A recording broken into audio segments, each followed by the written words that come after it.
Sir ఈ రోజు రేపుల్లో జనరల్గా అందరూ సాఫ్ట్వేర్ ఎంప్లాయీస్ అయినా ఎవరైనా సరే కొంచెం ట్రేడింగ్ గురించి తెలిస్తే చాలు. సో వాళ్ళే సిస్టంలో చూసేసుకొని అలా ఆ విధంగా వాళ్ళ శాలరీలో దాదాపు ఒక 30% అలా మాక్సిమం అంతకన్నా ఎక్కువ ఈ ట్రేడింగ్ లో పెట్టేసిస్తున్నారు సార్. అది కూడా ఎందుకనంటే పక్కన వాళ్ళు చెప్పడం వల్ల, నేను ఇలా చేశాను నాకు ఇంత డబ్బులు వచ్చేసాయి, సో నువ్వు కూడా ఇలా చేస్తే బాగుంటది అని అంటే అది నమ్మేసి పెట్టేస్తున్నారు సార్.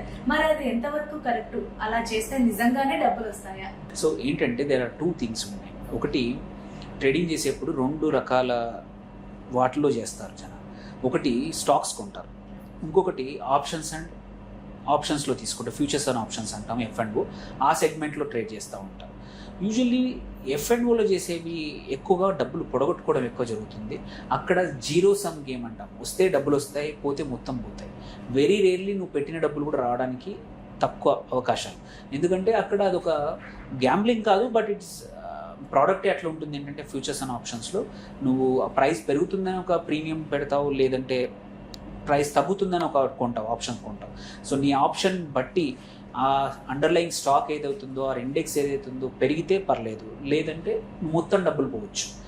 సో రీసెంట్గా సెబీ డేటా కూడా తీసుకుంటే 10లో 1 మాత్రమే లాభం పొందుతున్నారు, 9 మంది లాస్ అవుతున్నారు.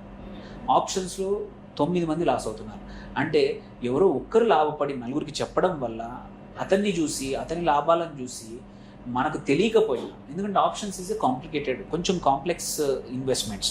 ఎందుకంటే అక్కడ చాలా రకాల స్ట్రాటజీస్ వాడవచ్చు, 100 రకాల స్ట్రాటజీస్ వాడవచ్చు.